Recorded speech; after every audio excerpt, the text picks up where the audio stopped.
Let me go ahead and pop you guys up. I am with Kevin and Kai of Comic Talk. I'm with Dylan with Dylan's Comics, and we're here with esteemed Frank Gogol of, I hope I did not fuck that up, but yeah, there you go. So you guys, let's have at it and everything and talk away because we had some shitty news yesterday, and you know what? We could use a few laughs right now. Most definitely. Hey, Frank, I want to appreciate you for being here and hanging out with us and talking to us about your older books, your present book that you're working on that you just released and announced. Also, I want to make mention on the fact that you sold out a limited run of copies of yesterday, probably I think it was within 7 minutes of you announcing that they were available. Yeah, it was surprising, honestly. I'm a very managed expectations kind of person. It was awesome. It was impressive, and it left me wanting. Well, I may have hung on to a couple of copies for later. We'll see. Cool.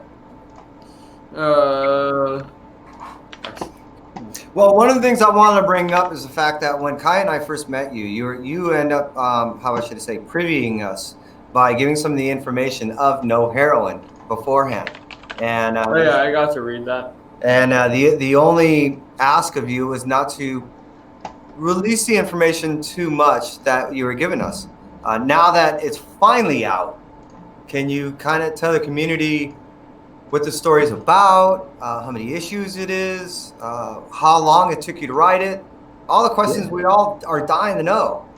Yeah. Well, first things first, I'm really bad at secrets. So I've been talking about the book publicly in some capacity for like a year. And the announcement was yesterday. And I've definitely been talking about it like the last 4 months. So yeah, I showed you guys some stuff, and I showed a whole bunch of other people some stuff. Anyone who's like subscribes to my newsletter, I think at this point has probably seen all the art. I'm just bad at secrets. I get really excited. Yeah, No Heroin is it's kind of like my love letter to Buffy, but like told the way I would tell it. Because not many people get to write the Buffy comic, like 10 or 15 people every 10 or 15 years, right? So I couldn't count on like my chance to do it. So I always knew that I wanted to tackle some kind of like Monster Slayer, Buffy-esque character. But it didn't really sort of come together for me until 3 years ago. 2 years ago? I wrote it 2 years ago, actually. So I was at a convention in Philly, or outside of Philly, with Chris Madd, who did the covers for Dead End Kids. And he and I were talking when I lived in New Jersey. We shared a shop, and we were buddies. And we got talking over drinks at the end of the day at the con. And he was like, we're buddies and we've known each other a while. If you ever want to do a book together, we should definitely do it. And I was like, yeah. And that's kind of what you say to all artists. You just say, yeah. I mean, if something comes up, like definitely. Because you can't just make a project happen. There's a lot that has to go into it before you can even talk about doing it together. So I left it at that. Like, I like Chris. I love Chris's art. And I wanted to, but I just didn't have anything. I was getting ready to write Dead End Kids. So on that Sunday night, I got on the plane to head back to San Francisco. And by the time I got off at SFO, I'd written pretty much the whole first issue. Like, it kind of just poured out of me. So technically, I wrote the first issue of this before I wrote Dead End Kids. And then I wrote the last issue of this after Dead End Kids came out. Oh, There we are. there we go. So did it feel kind of, how should I say, like you're just kind of waiting in the wings for it to happen then?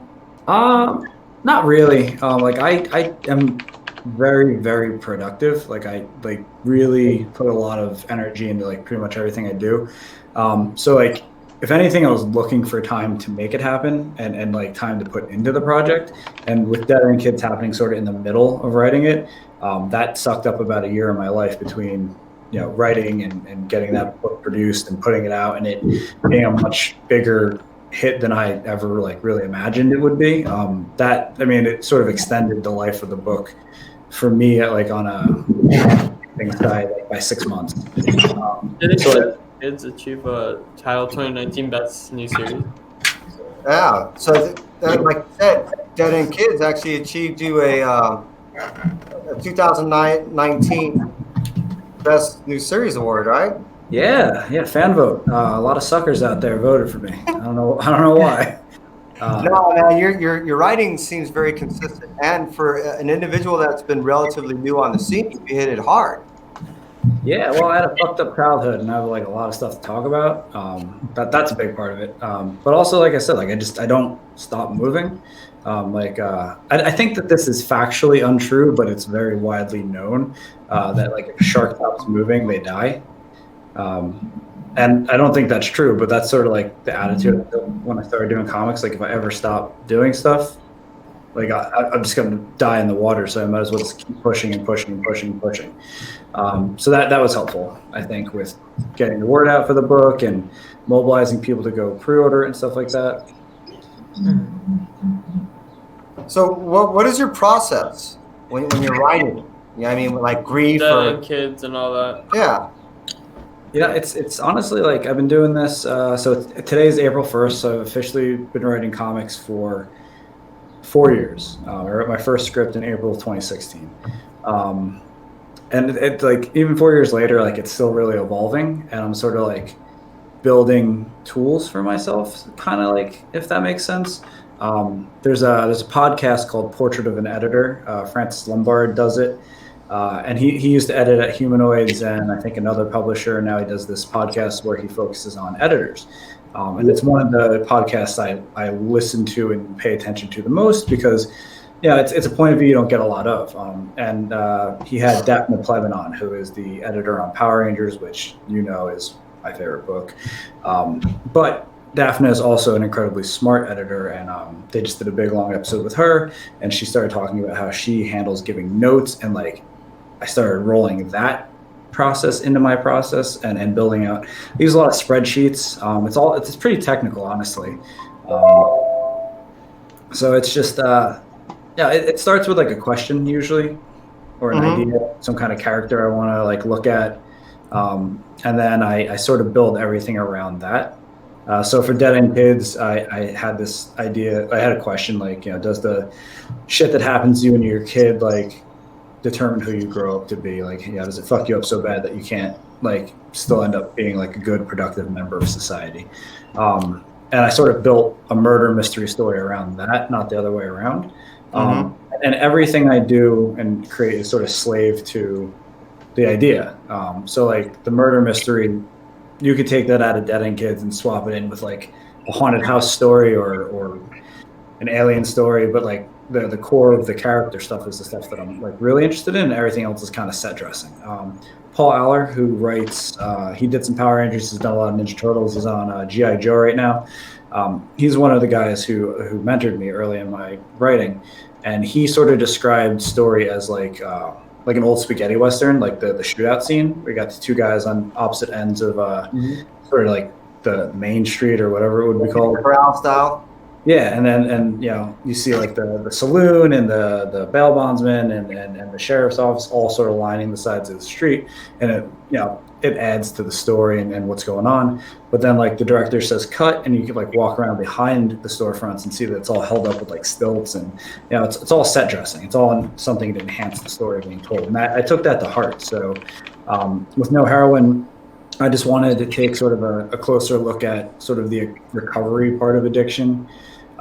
And because like, I don't know, addiction's sort of either overly sympathetic in pop culture or like overly demonized. And I grew up with two addict parents, and a lot of people in my life have struggled with addiction. And I know that there's a lot more gray space in it than that. So I wanted to create a story for a character who sort of occupied that middle space. Kayla's not a very good person, but she's trying to be a better person.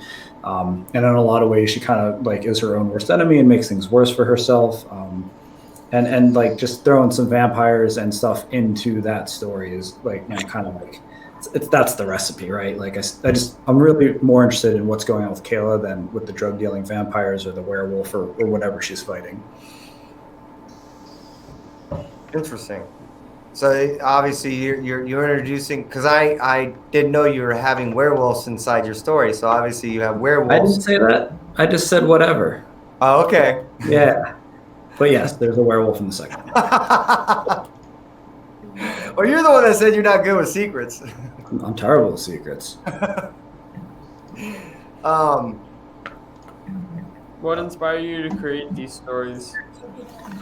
A lot of things. I like story. Like I think the thing that I connect with the most is story. I sort of when I was growing up, like I got into comics to kind of escapism. You know, things at home weren't awesome, and like comics and like cartoons and stuff like that were like a way for me to kind of step away from it and like hide for a bit. And you know, as I get older, I realized that I really loved reading and I loved comics and I love, yeah, Buffy and like other TV shows that really resonated with me. And like at some point I decided I wanted to do that for myself. And I think it was right towards the end of high school, I decided like comics was the one I was going to do it in, like the medium. Yeah, it's, I mean, the inspiration comes from everywhere. Grief is a really good example of that. There's 10 stories in the collection. Each one really has like a really unique kind of sort of origin. Some of them are really personal, like some of them are just about autobiographical, and others are the sort of things I've witnessed and been sort of adjacent to, like other people's stuff, that I thought would make for an interesting story. And I was able to work with those people to help tell those stories really well, or I hope really well at least. So it's sort of like, I don't know, whatever idea sort of like gets in my mind and I can't stop thinking about it. That's how I know like that's the thing I want to tell. Ah, that's awesome. Yeah, I mean, I know when I personally read a lot of your stories, they seem very personal. You know what I mean? Meaning it doesn't seem like it's just a story. It just seems like it's someone almost biographical. You know, and I get that impression almost from everything that you write. So are you kind of, is this more real, true life situations that are manifested into a fantasy? Or, I mean, how's this process work? Because, I mean, because it differs than other writings I see. For me, like when I first started writing, I kind of set down some rules for myself about like what I wanted to do as a writer, and like kind of outline the things that I like in other stories, things I wanted to do like with the books that I'd write. And one of the things I wrote down is like I really wanted to focus on character first and foremost, like the thing that they're going through, not so much the aliens or the superheroes, because that shit's done to death. Like, I mean, you can open up 100 Marvel books a month and see superheroes punching each other, but I'm more interested in like the superhero who, you know, lost her kid because she's a superhero, and like it's, you know, kind of the classic Spider-Man situation. You know, doing the right thing doesn't always end up right for you in the long run. And like I really get that from like Joss Whedon. Like I'm going to keep talking about Buffy. Like it's super relevant to me. But the Buffy, like from an early age, I think I watched Buffy starting when I was 9 years old, way too young. You know, those stories are they were way ahead of their time, and really set a tone for me.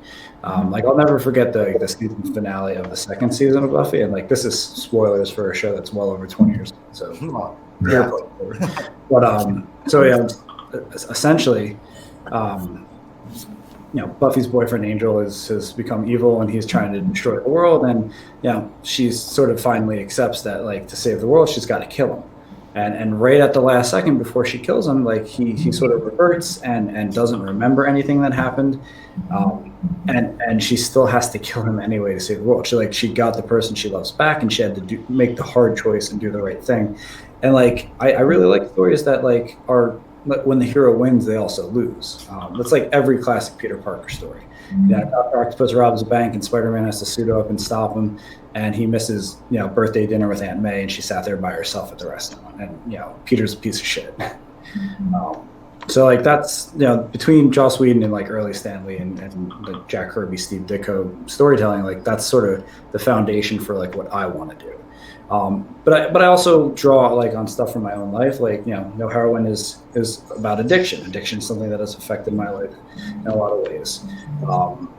Dead End Kids was about childhood trauma. I had a terrible, terrible childhood. I never solved like a murder or anything, but the core of the sort of heart of the story is about stuff that I went through on some level. Like I mean, part of it's just writing what you know.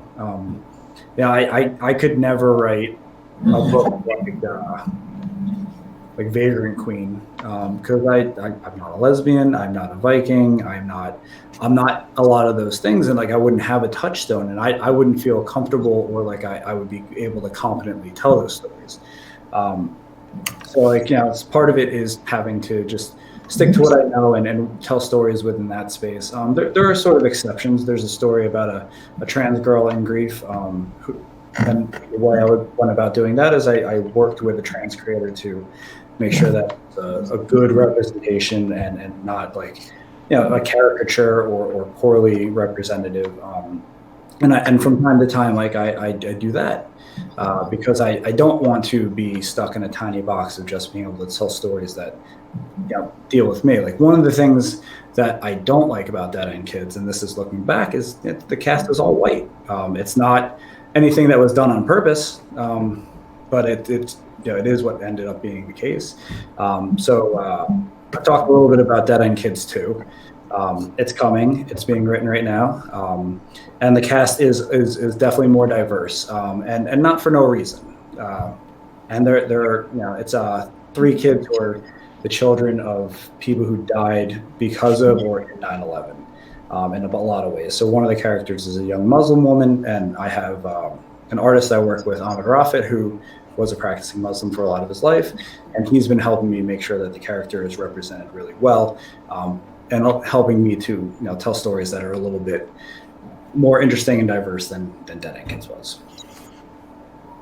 Oh, that seemed pretty diverse to me. I mean, well, in the sense of the storytelling, maybe, but not the individuals that were in the story themselves. Yeah, I mean, like I said, it's not something that I did consciously. I honestly didn't write character descriptions. I let Nenad, the artist, sort of carry that, and we kind of kicked it back and forth. And Nenad lives in Serbia, which I don't think is particularly diverse. It's definitely not as diverse as America. So like, it's just it was more his point of reference and then me kind of just rolling with it. But I'm a little more conscious. I have a friend, Nolan, who works with one of SourcePoint's sister companies, Deepwater Games, and Nolan is Lebanese. And he loves the book. It's one of his favorite books that came out last year. He probably thinks it's one of his favorite books of all time. But he did say, candidly to me when we were working a show together one time, that the thing that he wished that he could have gotten out of the book that he didn't is he couldn't feel like he related to characters.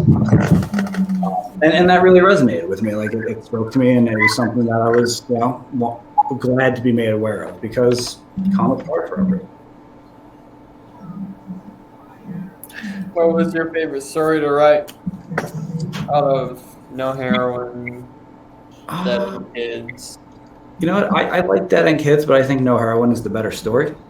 That's kind of going to be like for the reader to decide for themselves. But I think I was a better storyteller when I finished No Heroin and when I was revising it. So I think the quality of the storytelling is a little better. I'm sorry? What about Grief? I love every story in that book. And I thought when I was writing it, I would look back a few years later, like where I am now, and be like, oh, this is terrible. These are the first things I ever wrote. They're garbage. But I mean, that book was so good to me. It was a really successful Kickstarter and kind of got me my first fans. When it came out in print through SourcePoint, like it sold really well. Like, I mean, for a really heavy topical book that is short stories, like it's a little bit of a hard sell, and we sold out a 4,000 copy print run in less than a year. It's going back to a second print.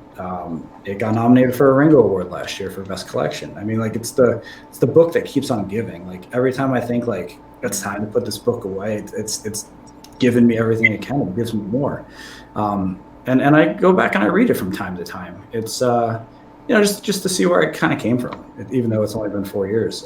And like some of those stories really, really hit me, and like I wrote them. And that just kind of, it's they're not all perfect, but like I don't hold myself to a standard that I needed to be perfect then or even now. I just need to be better tomorrow than I was today. And I look back at that book and I'm really proud of what I was able to do with my first work. I mean, I don't know, like a lot of artists I work with are very hypercritical, and I understand that. I don't know. It just feels like a lot of energy to waste on something that you can't control, and it shouldn't be the focus. Like, being better tomorrow is more important than being good yesterday. Yeah, I kind of feel that, like with a lot of artists. And again, I'm not really a writer, but I will say this: what kind of annoys me about other artists, and some people go like, "How dare you say that?" But I'm like, look, stop tearing yourself down. The world's hard enough. So, okay, you didn't do the thing right. So that's what's called learning. That's what annoys the hell out of me sometimes. It's like, guys, just move forward from this. Like, how you drew when you were 5 years old is not going to be the same as you drawing at 20 or 25 or 40 or whatever. But people just get in these weird hang-ups like, I didn't do that perfectly. I'm like, oh my God, people, you just did it. You got hired for it. You did the No thing. one noticed either. But Yeah. That's the other thing. Like, it's like these hyper small details, like Rob Liefeld's feet. Like, who cares? Yeah. Yeah, like he was, 20 when he drew that shit? And then now he's like probably 40 something. So it's like, what are you going to do? It's like, all right, we did that. Okay, so let's go do the other thing, Yeah, So- and it's just like, to be like really corny about it. It's a long journey, and like, if you go to the gym and you want to bench 200 pounds, you're going to start with 5-pound weights. Yeah. Then you move to 10s and 20s, and then eventually you make it to 100. But on day one, you're not going to be the best, and like, there's no sense in trying to be. Like, having really managed expectations and realistic goals, and like a clear view of like, what you want and what you're capable of, are all like really essential to success. I don't want to say that I'm super successful, but I have had some success very quickly. And I think part of it, at least, is not worrying too much about what happened already, and like worrying about what's going to happen next. Yeah, it's like, you gotta just move forward from it. And like, some people say, well, I don't know, people might give me shit about it. It's like, oh, well, they give you shit about it, so what? They're not gonna like everything you do. It's just like dealing with real life. Not everybody's gonna like everything what you're gonna do, so screw it, just do what you need to do. I mean, and also you just gotta also know how to like filter criticism and, common criticism and not criticism and all this other stuff, and what do you want to take away with that, what resonates with you, what works with you. So you kind of go in between this whole thing of like, conversely, like, they talk a lot about people that are really arrogant, that go like, I don't need anything, I don't need any help. But then you have the other people that go like, oh, I got to do everything that everybody suggests that I do, and their art gets ripped apart. You can't tell what it is anymore. And past a certain point, you're like, okay, thank you, but I don't need to do that. Yeah, well, there are two things, and I don't know if this is true for artists because I'm Yeah. not one, but I imagine that it probably is. There are kind of two things. It's what you want to be doing, and like what understanding which feedback is actually constructive. Yeah. Like, being open to feedback is super important, but everyone's got a fucking opinion, and sometimes people may have the right advice that's not right for you. Yeah. Like, so if Rob wants to keep drawing feet that way, like, that's what Rob wants to do, and he's going to be the best at it. That's what matters. Yeah. Yeah. I mean, I agree with that too. Like, after a while, it's like, okay, there's good and bad art, but really, like, there's a charm to each and every one of them for the most part. And I've seen really I've like seen technically very good art, but it's like dull. But then I've seen things that look like chicken scratches, and it's amazing for some reason. They're two very, very big polarizations, but you get what I mean. Like, I don't think it's just one thing. Sorry, go ahead. Huh? Sorry? I was going to say, it's the difference between like Jim Lee and Cyanide and Happiness. Like, obviously there's a huge valley between the two, but they both have an incredible value. Like, people love both of those things probably in equal measure, but for very different reasons. Yeah. Yeah. It's just like, and also it has to kind of fit what the comic's really about. And sometimes people don't understand that. Like, I love Johnny Ryan. He's really awesome, but he's just so incredibly fucking foul and disgusting. But it works. His stuff works. But, and he's got a lot of fans and everything. But I think he's, like, very good at, like, artistically doing stuff. Oh, God, one of my fans said, how did I get here? I don't know, man. You just got on here because it's the internet. But anyway. Click the link. But yeah, like, in terms of like artists that I really like I'm a huge David Aja fan, Dave Mazzucchelli, like people with like more not simplistic but like less complex styles. Like, I think there's a lot of beauty in like the minimalism. Chris Samney, like those guys do a lot with a very little.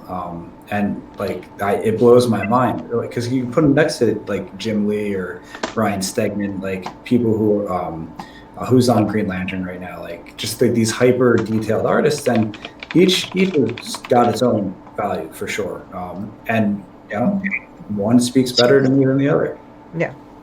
Yeah. Because I mean, I love pretty art, but like I've looked at Sarah Anderson, so she does a webcomic called Sarah Scribbles, right?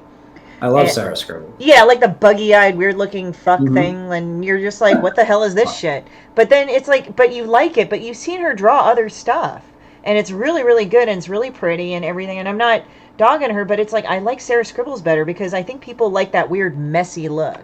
You know, that thing where it's not so perfect. It's not so like, oh, I'm agonizing hours over it. I mean, that's why... There's an element, Go on. I think there's an element there, too, that, something like that, while not realistically, but like in the back of our minds, we're like, this isn't so complex. Like maybe I could do this, and like, that makes it a little bit more relatable. Like I look at Jim Lee's art, and I'm like, I could never do this. So, and that could be part of the reason, like I don't latch onto it the same as I do something with like a little bit more of a simple style. I don't know. I mean, that might be a total lie. I have no idea, but it seems like it could be the case. Well, I think also, like, the art has to kind of fit the cartoon. Like, for me, I do Demon Bitch, and it's about a girl I fucking hated, so of course I'm going to draw it, like, really nasty and disgusting.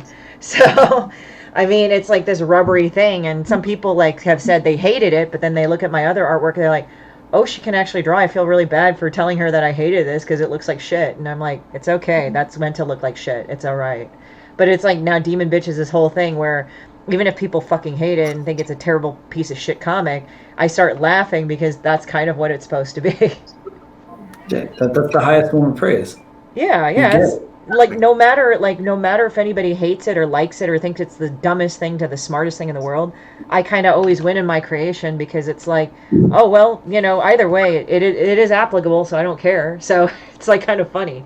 And then you have like these striations of opinion. And what I've learned as an artist is that if people really love or hate your stuff, then you've done it. If people just go like, yeah, okay, it's all right, then you lose because you're not going to be remembered. At least be remembered for messed up shit or something, Yeah. So, it's like what they say about PR. There's no such thing as bad PR. Yeah.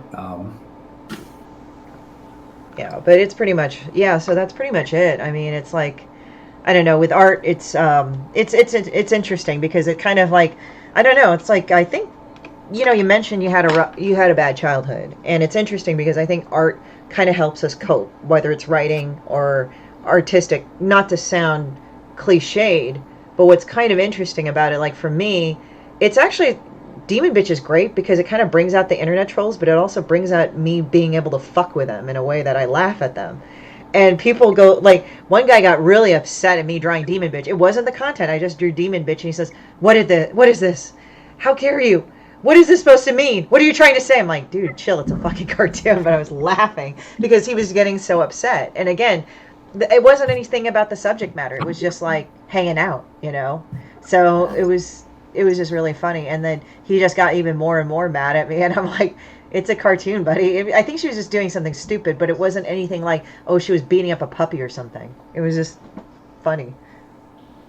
Yeah, I've been very lucky. I don't think I've ever had like a troll yet. I mean, I'm waiting. It's inevitable. Like, yeah.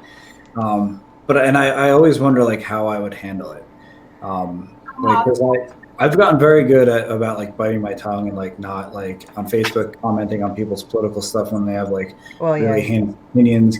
Like I know that is just something it's like a rabbit hole for me. And especially like, being in comics, like I want to at least like try to manage my image, like whatever image I have. Like I don't want to be, because there's some people who like just don't stop. Like there's one retailer, and I won't name his name, but he is hyper, like anti-Trump and like cannot stop himself from talking about it. And I can't imagine like what that does for his business. Yeah, I know what you mean. Like, for me, I kind of just do a judgment call. Like, if there are times, like, you got to say something. It's like if somebody's talking shit to you sometimes. It's like, do you walk away, or do you just, like, tell them to go fuck themselves, or you just kind of fuck with them?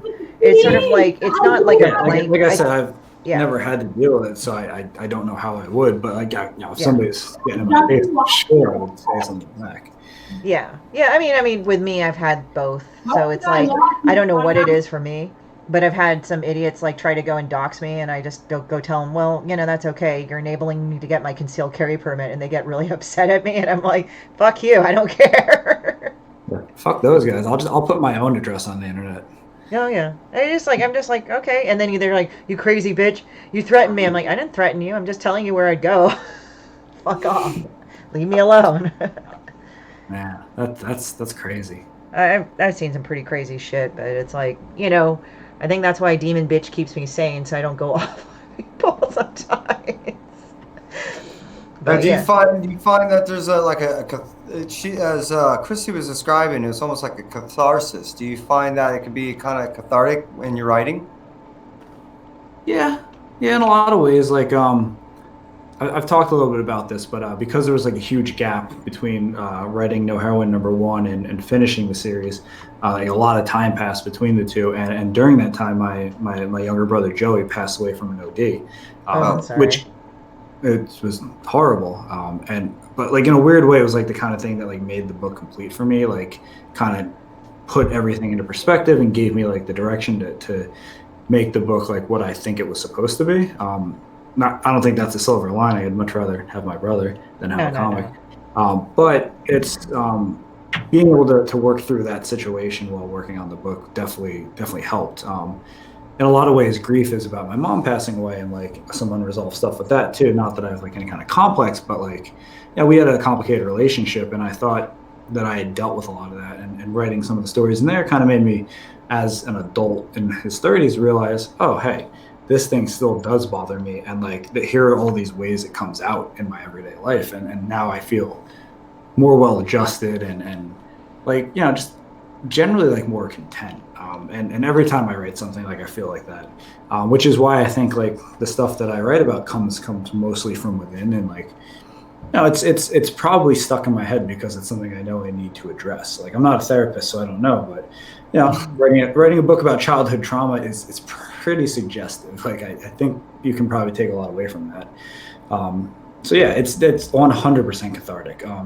And what's super interesting is like once you finish a book, like you become like an observer. Like, you can't change it. I mean, you could, but it would take a lot of work and a lot of money. So essentially, you can't. So like I can read Dead End Kids now and like see things in it that I didn't see before, and like my view of it has changed a bunch. It started with that question, and the book answers it a different way than I do, which is super interesting to me, like looking back on it. So the relationship of these books to the people who create them evolves over time too. Yeah. So it's like, do you feel like some demons are kind of exorcised or come to terms with, you think, in a lot of ways? Like, you mentioned like some of the things, the traumas of having a childhood, your mother passing away and all that. Like, is it kind of put to rest some things that you feel that were long standing while she was around, do you think? Yeah. Or, yeah. She and I were estranged from the time I was about 14 or 15 until she passed away when I was 19. And there was a lot, like I was just pissed off. Like, I was a really angry kid, which is a lot of where Murphy and Dead End Kids comes from. And like things that like I wanted to say to her, like I finally got to kind of put down on paper, and it's, I don't know, it's one of those like cheesy therapist things is like write it down and throw it away and like get it out. Like, I mean, that really did end up like applying, and I mean, this is a woman I thought that I hated for a long time. And I just realized that like, there's a difference between being justifiably angry with somebody and hating them. Yeah. It's a thing I thought I knew, like the difference between as an adult. But it's kind of one of those things you just experience it and like get some perspective on it. And you realize, look, people aren't perfect. I'm 30, 32, 33. I don't know what month it is anymore because it's lockdown. But it's I still make mistakes every day. Like, nothing too heinous most days, but as I get older, I realize like nobody's perfect, and it's just not worth it to be mad, like, because then these people are gone. Like, me and my brother didn't have like a very strong relationship either the last few years he was alive, and then now I kind of gotta live with that and deal with that, and it's too bad. Yeah. No, You're here with mother boss. Yeah. Thanks. Is this way heavier than you were expecting? Because I do this to every single podcast I'm on. I am. No, it doesn't bother me. I no, really like the honesty, and I really like where this comes from. You know what I mean? I like a no, person to be able to convey themselves. So I dig it. Yeah. I mean, like me, I always end up inevitably talking my. So good. Yeah, I inevitably talk about my pancreatic tumor from last year. So what the hell? I kind of have a really fucked up view of it too. I've talked about it a couple of times on their show and on my show, and what it is that the tumor is just I basically was feeling like shit. Like I felt like I was sick. I'll just give the abbreviated. You guys heard it, right? I think Dylan, you've heard it. I know Kevin, you've heard it. So the abbreviated thing was last late August, early September. I went into the emergency room. I wasn't like fucked up, but I just felt like shit. You know, I just felt like I'm trying to kick something and it's not going away. I'm getting worse and worse. I'm spending 3 days in bed and I'm fucking sleeping and I'm not feeling better. I don't even feel like exercising or anything or moving. And it wasn't like I was lazy. It was just like, fuck, I just like trying to sit up and do shit, you know? And there was something off about that. So I thought, oh, maybe I have a latent kidney infection because that's what I felt. So I go in there and they think to do an ultrasound. It kind of hurts a little more than usual because I've had an ultrasound before and, you know, it doesn't hurt. They just run it over your body, right? And then they said, oh, we see a mass either in your liver, your stomach, or your pancreas. I'm like, what the fuck? And then they do a CAT scan, and they said, we think you might have a malignant pancreatic tumor. That was fun to listen to. So essentially you're thinking, first 5 minutes, oh, I'm going to die. This is shit, you know? Fuck. And then I'm thinking my life is just starting. I'm starting to do work and it's being noticed and I'm living my best life in this bullshit, right? And then you kind of go through this existential like, oh, if you're dying, you're going to be really alone. And it's not that I didn't have family or friends that love me. This is not it. But it's like going through the process of dying physically. You are alone because you're the only one doing it. And that hit me. And I talked to family and all that, and I literally have to walk myself back off the ledge and say, all right, well, okay, right now I don't have cancer, so I'm going to treat it as such. I'm not going to focus on it. I mean, that didn't mean I was going to go home and say, hey, let's forget about it, because obviously it needed to be addressed. But right now they said very likely it is, and maybe, but as the week went on and when I went to the other hospital, I was told, okay, well, we're going to get it out or else it will turn into cancer, but chances are you'll be diabetic. So that was great the next day to hear. And then as it subsequently went, I got put under to do an endoscopy so they could physically see. So I found out with tumors, especially in the pancreatic region, if they're going to operate or something, they double and triple check to see how far it's spread if it is. So far my blood, the tumor markers were negative. They went in there, they didn't see anything spread. They did the CAT scan. It looked like as it was. So the final fucking thing that's awesome is they cut you up open a little. They look inside literally, and if anything's physically spread, they close you back up and said, sorry, we're going to do chemo.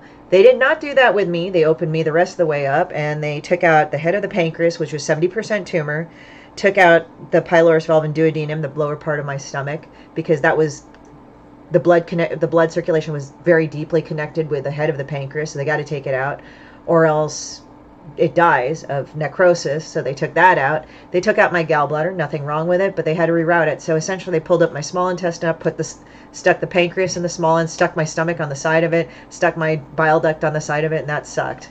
And here I have a big ass hill scar in my gut, which is great. And I'm laughing. It was a horrible rerouting of plumbing. Oh yeah, it was like, it's like when people say, yeah, you know, I think this might be elective surgery. I'm like, you have no idea. You know, when I see some people going like, I'm taking pictures of myself, look at me. But it's like, other than saying, hey, I'm alive, I'm just like, how could you? Because like even after the surgery, when I woke up, I was fucking tired. And literally what was great about it is that I had like tubes sewn in my stomach. And they said, oh, by the way, you need to get up and walk. You need to get up and walk and pass gas so we know that it works. I'm like, oh, fuck me, man. So I had to get up and walk. I had a catheter in me and everything. That was some shit. And I'm just laughing about it now because it was just really fucked up. That's why. So I had to walk around the nurse's station. So the more I would walk, the more I would get better. That's what they literally had to kick your ass out of bed, because if you're just lying there, you can get pneumonia because the lower part of your lungs will collect fluid. Right. So, and then this wakes up your bowels so that you can do that. And then the 3 to 4 months, you are just laid up in bed or tired as fuck, or you're hungry, but you really can't eat as much as you used to because everything else is swollen because they cut you and they sewed the shit out of you. So that was great. Fun times. Yeah. Giselina is saying, I relate to this heavy subject matter. Thank you. I recently lost both my mom and my sister before being able to resolve the issues between us. Just out of the resolution, you can be justifiably angry while letting go of unnecessary hatred. Needed to hear that. So, yeah, sometimes it's so deep-seated we just get fucking pissed. That's all. So, there you go, Frank. You know, it's like, it's okay if it's heavy. I think it's just if you sad barf over everything without a purpose, it's kind of not good. Yeah. But if you're talking about a relationship to your artwork, people want to know it, you know? It's not like you're sitting there writing, like, you know, tons of, like, bad goth poetry or some shit, you know? I don't know that. Yeah. Hey, maybe that's warm-up for you. No judgment, man. So. On the side. But yeah, no, I agree 100%. Like, I'm honestly, like, a pretty reserved person. Like, I don't even talk to my wife about a lot of stuff. Like, I don't, it's just not how I process. Like, I do a lot of, like, internal processing, and I, you know, go for walks and kind of work through stuff on my own. I don't like to be extroverted about it. And I think doing the work is how I get it out for the most part. Like, I definitely, the 4 years I've been writing, I've felt a lot more mentally healthy than I did, like, the preceding 28 years. And, like, it's just night and day. Like, I'm just emotionally more healthy, a lot happier. I'm definitely kinder. Not saying I was ever, like, an asshole or anything, but, like, my ability for empathy and sympathy is just, like, so much more because I'm just kind of less wrapped up in my own bullshit. Yeah. I wish more people would do creative things, and I feel like people don't feel like they have the time to do it, and that's probably mostly true. But it doesn't take much. Like, I mean, 100 words a day. Yeah. You know, just But to be creative, that could be anything from cooking to playing with clay to, I mean, right? I mean, building shit. Yeah, I mean, right. it doesn't There's have to no be. limitation. So I agree. You know, when you can express yourself in any artistic fashion, music, whatever, I think there is a form of again, getting back to using the word catharsis. You know, you're able to purge out, or in a sense, even appreciate certain things. You know what I mean? Yeah. And I think in the case of what you're describing, this is not only allowing you to go ahead and purge out some things, but allowing us to be able to receive good content. Yeah, and on top of that, I get to, like, kill kids and tell vampire stories. Like, I mean, like, I get to have fun with it.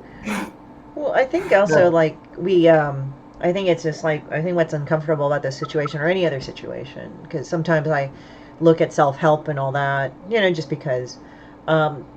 The thing is that you just face your problems head on. And you do that by creating or writing when you go and do that intention. It's not like you say, okay, I'm going to go face my problems of my mom issues or some shit. You just kind of, like, it just pops in your head and you start writing about it. It's like it's giving birth to a character, I think, at least from my experience. Yeah, and you know what? Part of it I think that people get hung up on is they think it needs to be good. Like, if you're just doing it for yourself and, like, to get it out, like, it does, like, you should see some of the shit I write. Like, I mean, I don't think Dead End Kids is the best story in the world, but, like, I think it came out pretty good. But, like, the first draft of it was very, very bad. Like, very bad. Like, Transformers, Michael Bay bad. Without robots. Like, it wasn't even interesting. But, like, I did it, and I felt better about these things. And, like, just I mean, there's, like, a sense of achievement either, too. Like, if you set out to do something and you finish it, like, that's a huge boost. Yeah.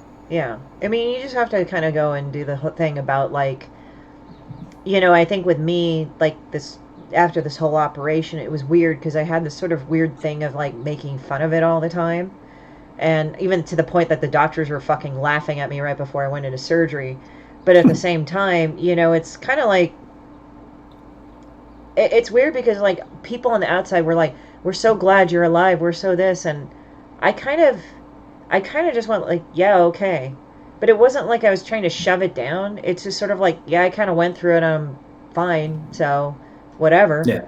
You know, and, you know, I mean, dealing with the after physical effects, because, like, while your whole GI tract is just fucking being an asshole, you know, you're just kind of like, there are days that I didn't want to do it anymore. It wasn't like, oh, I'm going to commit suicide. It was more of like, all right, well, tomorrow I'll deal with it, you know, because it was fucking tired. Yeah, you were just tired. And yeah, so But I will look back and I think it improved my relationships with my parents because, like, after you go through something like that, you just kind of don't care anymore about being pissed off about what happened. It's weird. It's like Mhm. I thought about it because I think the tumor for it, I know it, like, it felt, looking back at it now, like my body was struggling against it not working.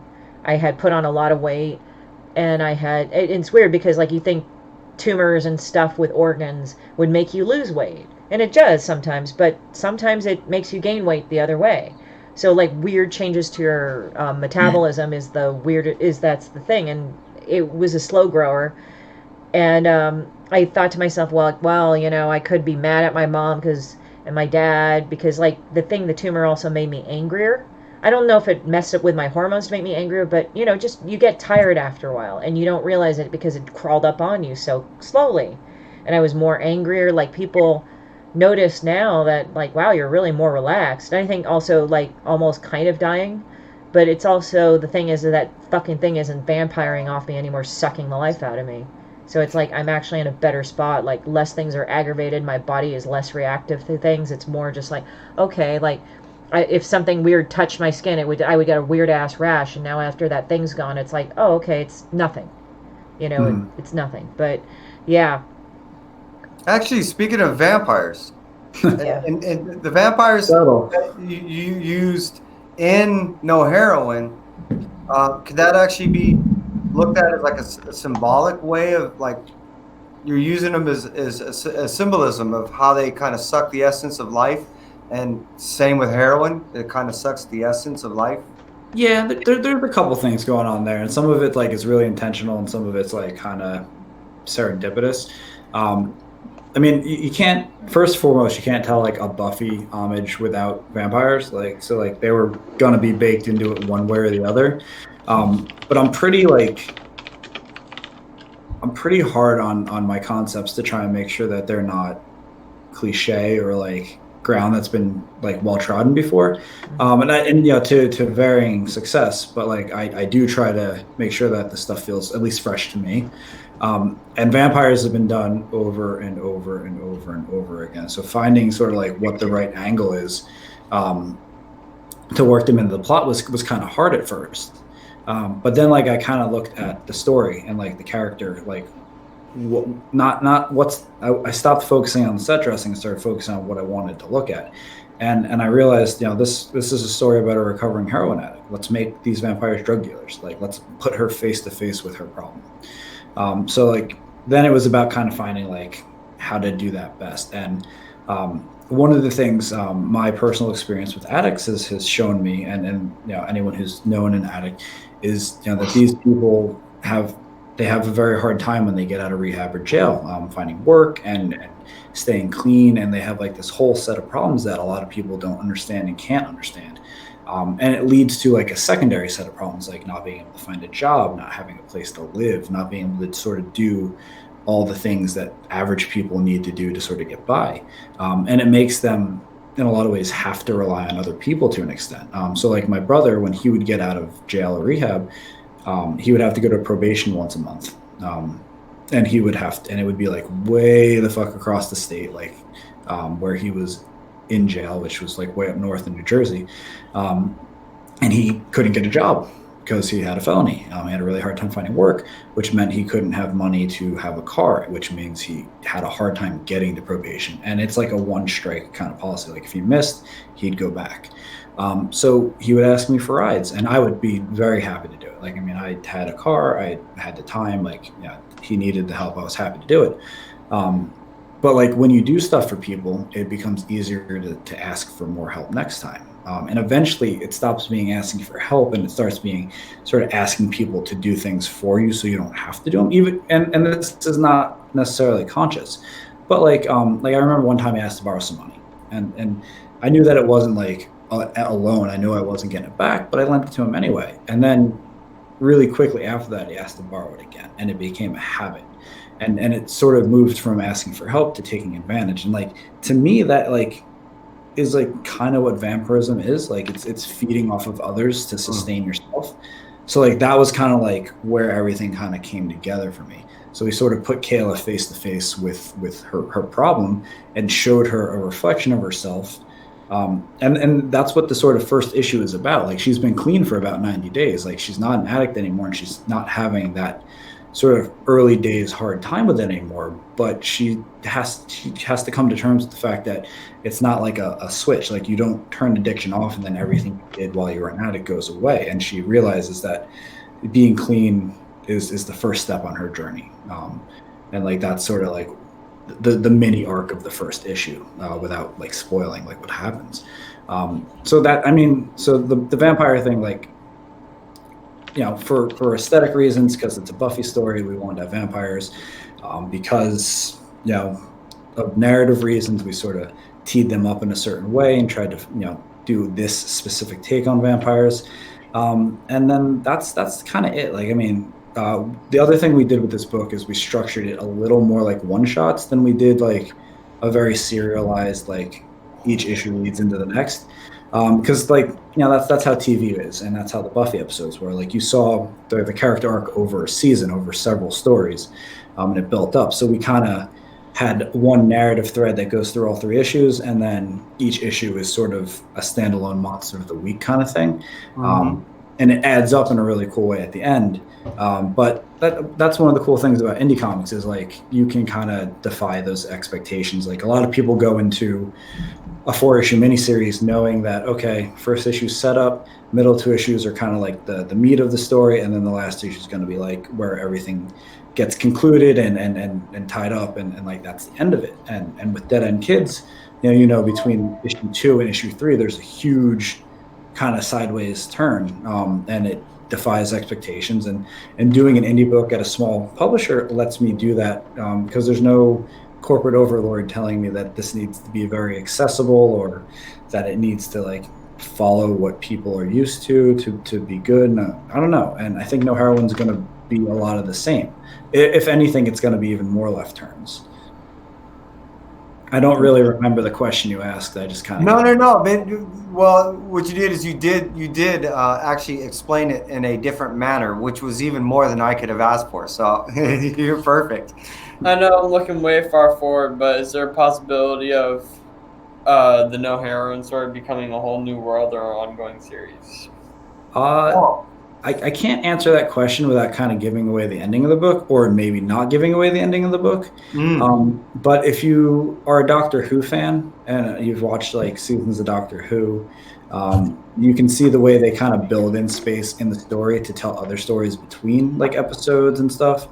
And we did a little bit of that to like leave the door open to tell stories between issue 1 and last issue, but not necessarily issues moving forward. Like, maybe not, like, on that. I just don't want to say right now. Sure. But we could tell some more stories with Kayla, and there is like a narrative vehicle to do it.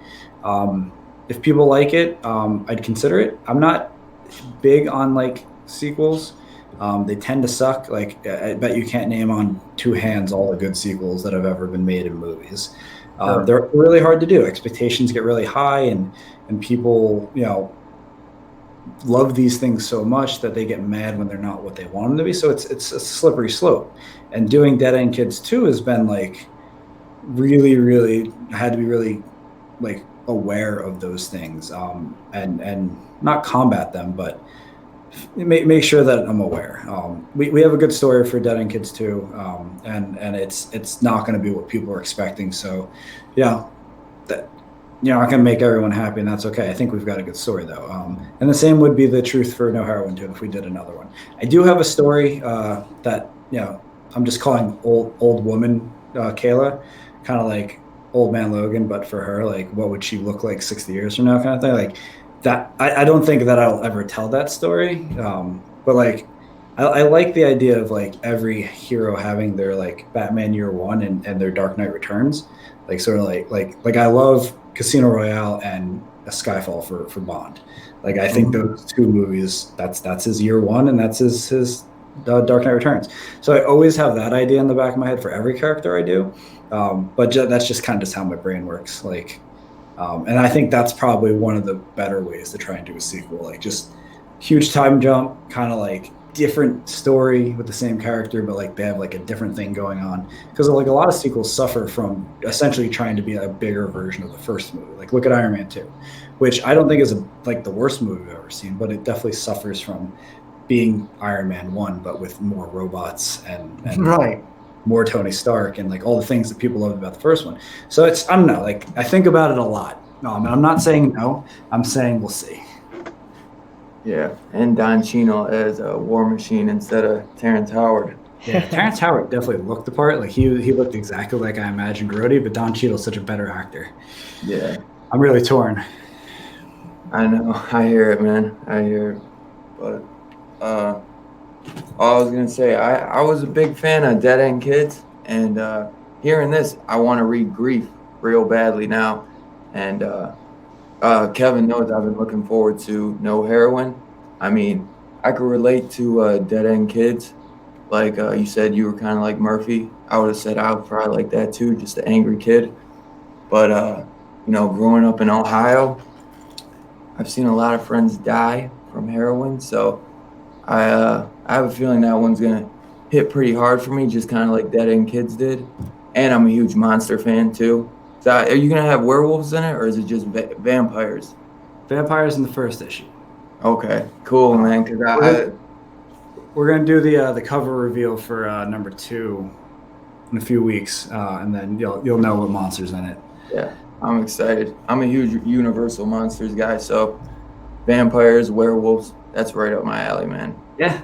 Well, yeah, you'll dig it. And everything's got sort of like I tried at least to have everything have a fresh take because I love the Universal Monsters too. Like every Halloween, I throw on a marathon. Got all the DVDs. Like I love them, but they've been done to death. Like and werewolves are real hard. But I think if we did do werewolves, I'm not saying we did, but if we did, I'd say we probably have a pretty good angle for it. Something a little contemporary and. I mean, the story that we built around whatever monster it is I think issue 2 of No Heroin's my favorite thing I've ever written. Awesome, dude. I don't want to set myself up, but Yeah. Well, that's yeah. You put that bar up there now. yeah, I mean, so my sort of internal thermometer for whether I think a story is good is if it makes me feel something. Like I watch a lot of movies and like a lot of TV shows and read a lot of books. I'm just like that was okay, but like every once in a while, like. This is gonna really I shouldn't say this out loud, but the movie A Walk to Remember is probably one of my top 10 movies, and not because I think it's a good movie. It's a terrible movie, but there's a couple of scenes in there where they really are able to make you feel something, and like that's rare for me.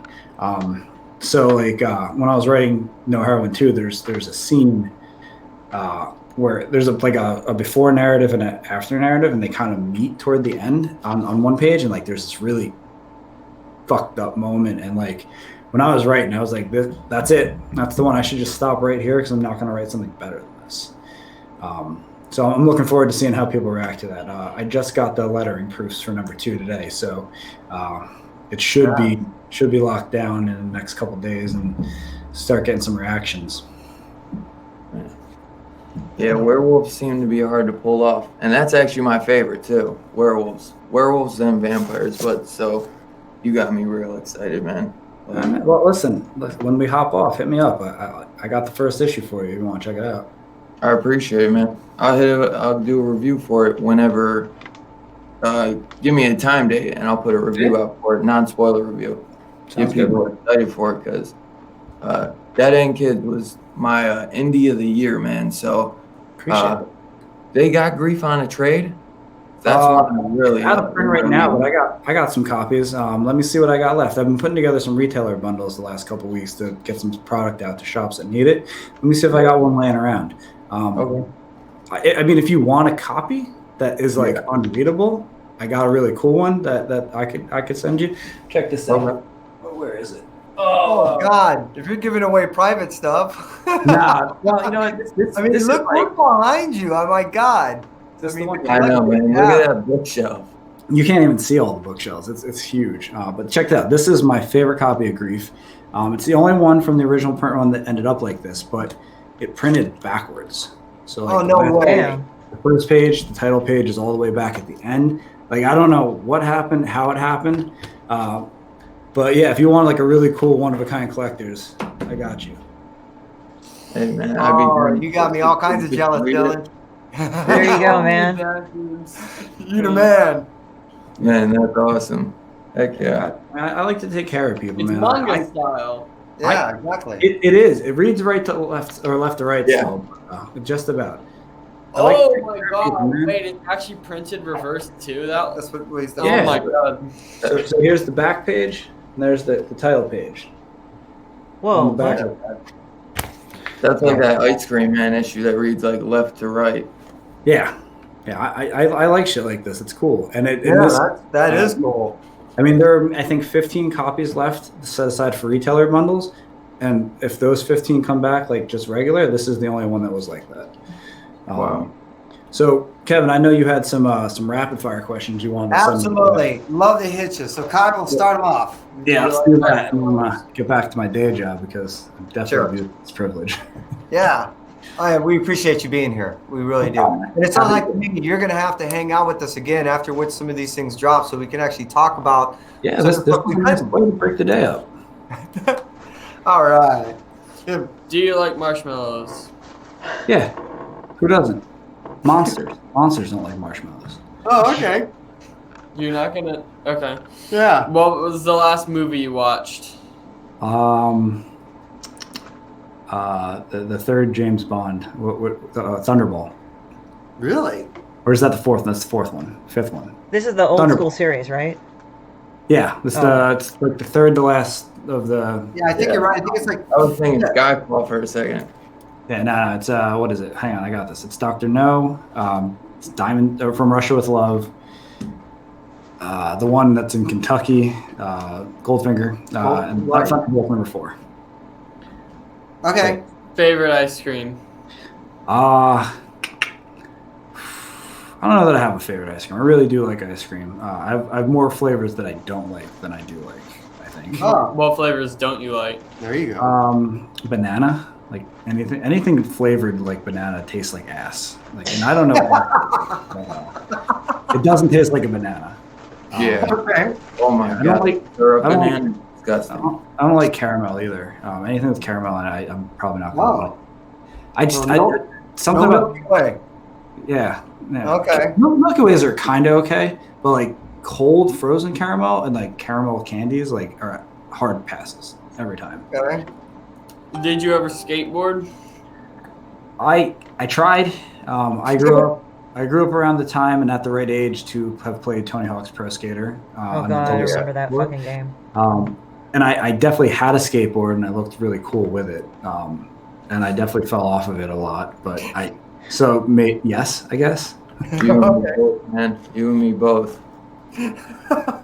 Yeah, I tried it once and I fell on my elbow a couple times and I hit some other things and I'm like, that probably sucks, so no, I can't do it. Fuck it. Your elbow. I had a friend who was really good at I skateboarding. So I got to ride his coattails. Hey, what? I had a friend who was like a really good skateboarder and went like semi-pro. Damn. And he looked good for the rest of us. So like I just got to hang around with him and like I didn't ever have to do anything. I just got to be there. I was really good at Tony Hawk though. Tony Hawk's Wasteland. Yeah. Well, that's the other one. Or Underground. In- Tony Hawk's Underground. That's the best game ever. That So was the last one, wasn't it? No, that was the first one for Xbox. It was where you could like have Yeah, a career. Yeah. Yeah, Yep. that was great. No, because I was Skate thinking of 3 like was- Road Skaters, then the Underground. Yeah. Yeah. Skate That 3 is where it's at though. Skate 3.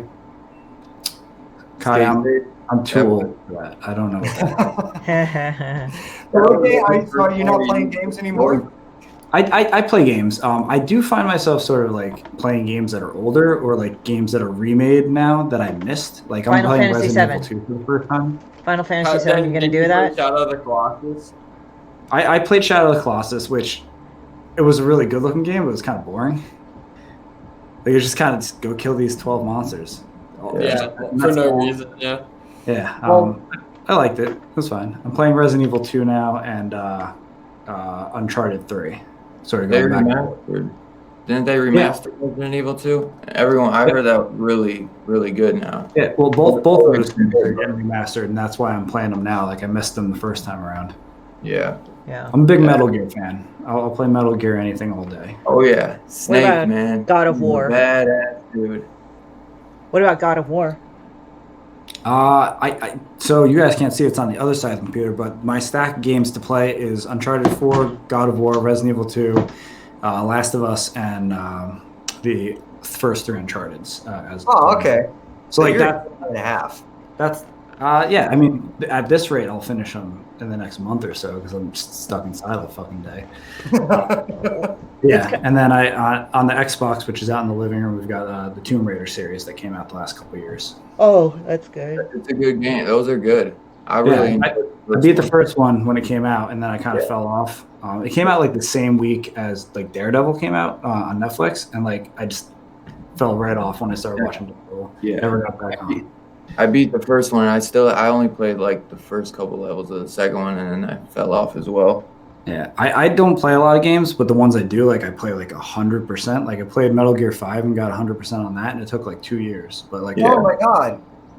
yeah, it took forever. Like getting S rank on everything and like finding all the animals and shit. Like, but I don't know. I got OCD, so I gotta be careful. Like Yeah. I could never play Skyrim. Never.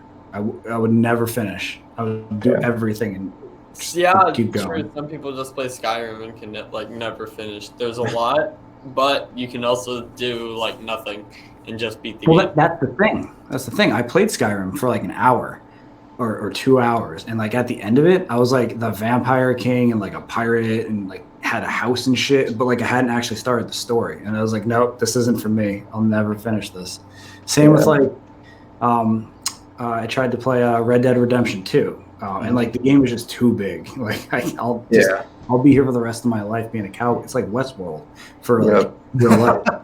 I got like 25% in, and I was like, man, I'll put the whole next year this into this. You're like, yeah, like, and now it's next month.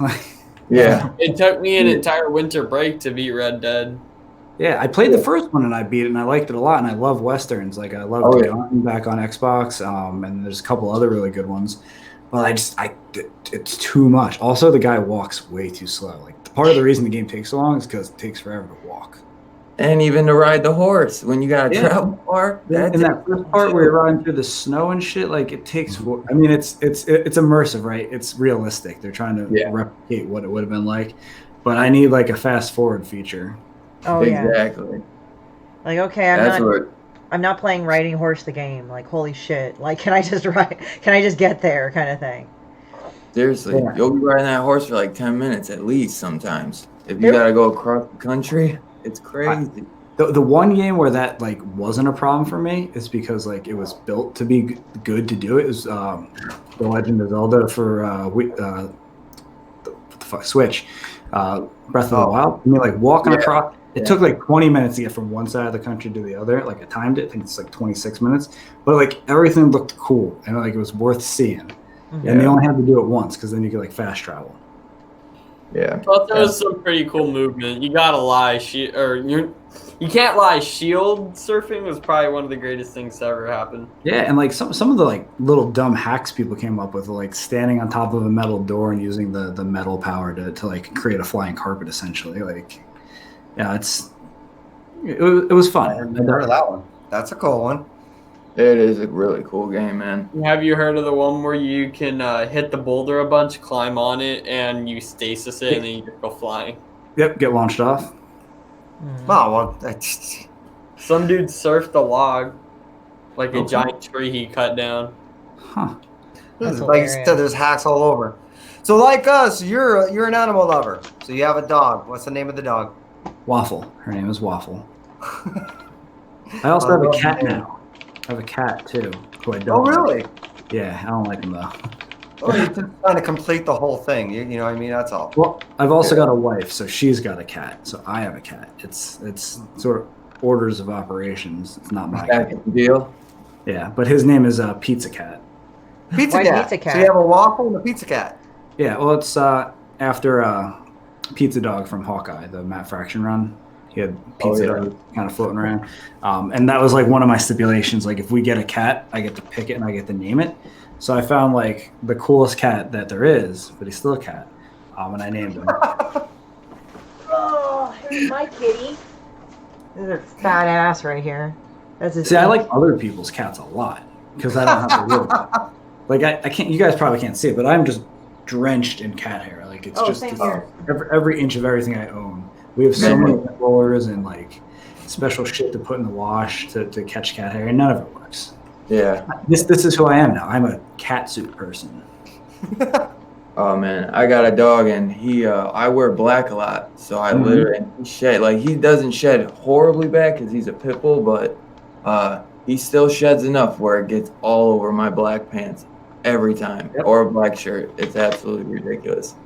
Waffle's a short-haired dog, and her hair is pretty like bristly compared to like the cat hair, so like it doesn't stick to much, but it does definitely stick to stuff. Yeah. And like I said, yeah, it's just who I am now. You know, I write comics and I live in cat hair clothes. Hey man, it could be worse. It could be. I have two cats. Hang out, Frank. I know you got things you got to do. Before you leave, I ask of you if you could just tell the community how they can get a hold of you, how they can find your book. And before I let you go, I want to tell the community, I don't care if this embarrasses you or not, how much of an effort that you've been putting forth. As soon as this lockdown happened, I noticed that you were one of the first people I saw reaching out to as many people as you could, shop owners, artists, creators, publishers. I've seen you reach out and even offer free books, free online. I mean, you've been trying to help out so many people. And I, wanted everyone out there to know that doesn't know that you're doing this. Two, I wanted to thank you on behalf of the individuals that either have not been able to get a hold of you or have not been able to actually voice themselves like I feel like I have the ability to do so. So on behalf of those that you've helped, on behalf of the community, on behalf of us, thank you. I appreciate it. Well, I'm honestly, I'm happy to do it. Like I'm not out there trying to pat myself on the back. Like I am comfortable and healthy and in a position to be able to help some people. And like, that's, it's important. Like if no one does that, everybody suffers. If everybody does a little bit of it, like it makes a big difference. So I'm just trying to do my part, but it's also like, a lot of people have helped me along the way. Like I have had people throughout my entire life help me. Even when I'd would reject it and tell them I didn't want the help and them take care of me when I needed it. And retailers and readers, they're the reason I get to do this. Like I can write all the comics in the world, but if nobody buys them or sells them, like I don't get a career. So I'm just doing what I can from where I'm at to try and give back, I guess. Yeah. It's really awesome. And then again, how can we find you? How can the community find you? You know what? Also, put your link up as well in the chat, and also copy and paste input it. Kevin, you want me to ask him that one last question before? Yeah, please. Stuff? I was just going to say, I know you got the No Heroin coming. Are you working on Dead End Kids 2 now? But if there's any other future stuff you might want to... You know what? I'm right now this week. I'm talking with Source Point Press about what 2021 and 2022 look like. Publishing goes out pretty far, so the more lead time you can have, the better. And I've got a few things. There's a story I want to tell for Dead End Kids 3 if it's going to be a thing. I've got a pretty good story there, but it's all dependent on how number 2 does and all that. So sort of that's kind of hanging out in the back. I've got a book called Afterbirth that I'm working on sort of slowly. It started as a really dumb pitch. We were working at San Diego a couple years ago at the con, and that's a thankless show. It is horrible, especially if you're working it. It's god awful. And we play this game at the Source Point booth where we kind of psych each other up and make each other laugh and just keep each other from killing fucking people, honestly. But the game is kind of just pitch a dumb idea. And so I pitched. I said, what if the alien, the xenomorph from Alien, got loose in the Power Rangers Megazord? What would that be like? That would be awesome. So that's sort of where the idea for Afterbirth came from. It ended up being a very different story, but there's definitely stuff from each of those things in there. Those are both things I really love. I love Alien, I love Power Rangers. So that's one I'm excited to tell, and that's one of the possible next things I'm going to work on. There's another book I've been working on for a few years. This one even comes from before No Heroin. It's called The Black Fractal. It's kind of like Silence of the Lambs meets Taken, with like a splash of superpowers. It's dark and like violent. It's definitely very different. You got me salivating. Dude, Yeah. I usually don't get an idea and not make it into a book if I can help it. So far, everything I've wanted to write, I've written. So I imagine in some order, all of those will come out at some point. And then there are a few things else brewing that just it's way too early to even talk about. I think you could probably look for Afterbirth next and Dead End Kids 3 if Dead End Kids 2 does well. Those would probably be the next two. So we'll see. I'm excited for Afterbirth. It's going to be it'll be a pretty book. It'll definitely like have a different kind of look and feel than your average comic. Like it'll feel more like a Jonathan Hickman book, like one of his early books in terms of color. If I pull it off, like it'll look good. man. So yeah, lot to look forward to. Wow. The way you make your story, like you come up with ideas and then put like your own stuff into it, it's amazing, man. It's really awesome. Man, I wish I could do it. I wish this was the only thing I had to do in my life. Like I would do twice as much, and I'd just do it. This is the only thing I've ever felt like I was good at. Like I remember opening up the email I got my first short story pages back, like the finished lettered pages, and looking at them, I'm like, fuck, man. A, I want to do this and only this, and B, like I'm not that bad at it. Like I could see myself like making something out of this, and that was like 4 years ago. So we're on our way. We'll see what happens. I'm making a prediction right here, right now. June of 2021, you will be approached. By June in 2021, you will be approached by one of your stories, and you will be optioned. Now, I'm not saying they'll come out then, but I guarantee I can guarantee you will be on the show saying, Kevin, you're right, and I want to tell you first that this movie is being worked on. Without saying anything specific, I can tell you you're wrong. Ah, no. For a good reason. Really? Okay, I want to be wrong for a good reason. Yeah, I cannot say anything more than that because like it is super early, but you're probably wrong. Okay. Yeah. Well, if it's for a good reason, I want to be wrong. Yeah. I got to be careful about what I say these days. It used to not be the case, and I'm bad with secrets, so it's going to be a hard. And I'm not a person that likes to get anyone in trouble. So you know what I'll say is we'll leave it at that. But that means that you have to promise that you'll be back, and sometime soon, maybe hopefully when everything's back to normal in a few months. Yeah, I mean, I'm not doing anything between now and then, so feel free to have me back. Hey, you have an open invite at any time. You see Dylan, I'm sure you're more than invited to jump on his show, on Dylan's Comments. You ever see him before? I just was too early in my career, so I was too nervous I'd screw it up. Man, do you remember on somebody's first episode the other day? I have no standard of like if you want to talk to me, I'll talk about myself. Well, I didn't have my setup right because do you remember me before your wedding? I hit you up. Yeah. That was me. I just was at the beginning, and I didn't have the right setup, and I was like, man, this book is so good. I was like, I don't want to put him on like a crappy show where we record an hour. So let's do it now, and then let's just act like it was a year ago, and then you can just set the publish date to be last summer. It'll be fine. I love it. It'll be fine. I do stuff like that at work all the time.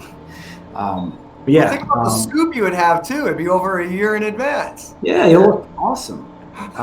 You wanted to know where people can find me and my work. You can't find any of my work pretty much anymore. Well, that's not true. Dead End Kids, the trade just came out. Because we've been on lockdown, I didn't get to do signing or anything for it, so it's like I keep forgetting. So Dead End Kids is out in trade now.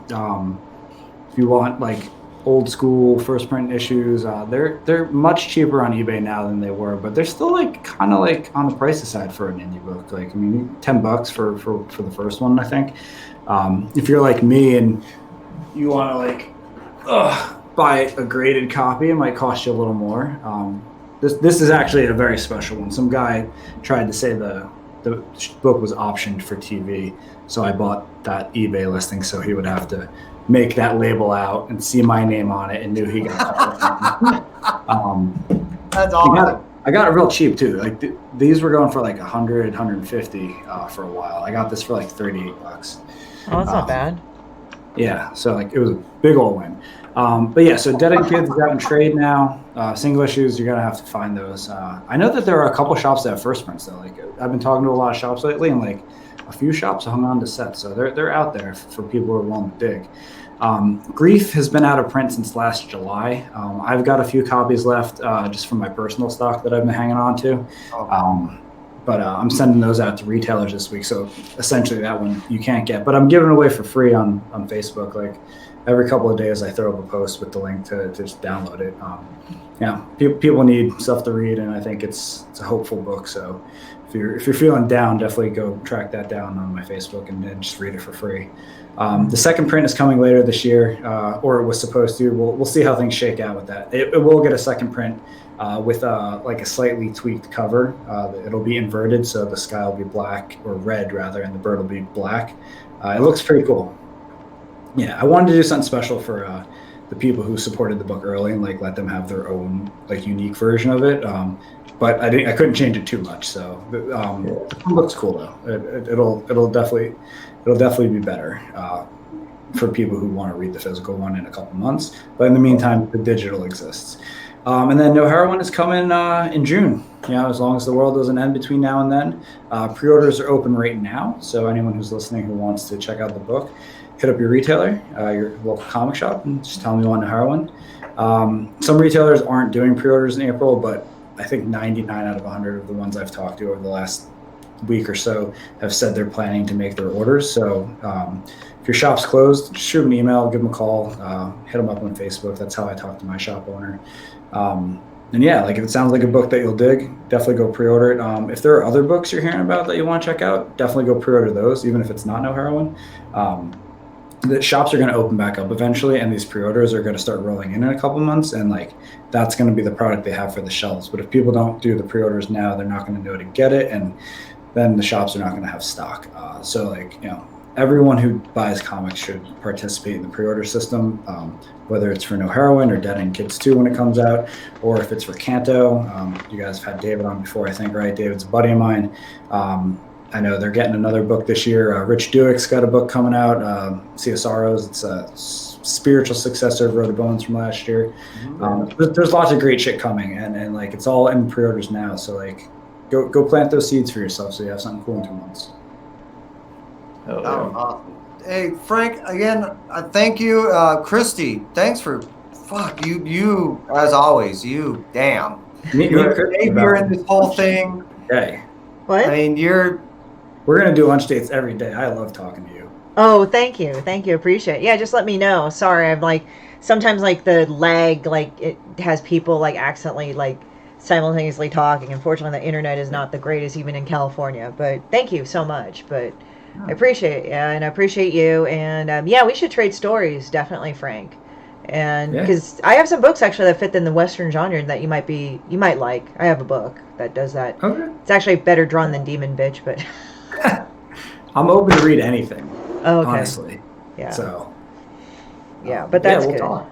Yeah, definitely. I'll shoot you a message and stuff. So, but thank you. I appreciate it. But I'm glad we all had a great time, Dylan. It's good to see you that you're around. I see you pop up every so often.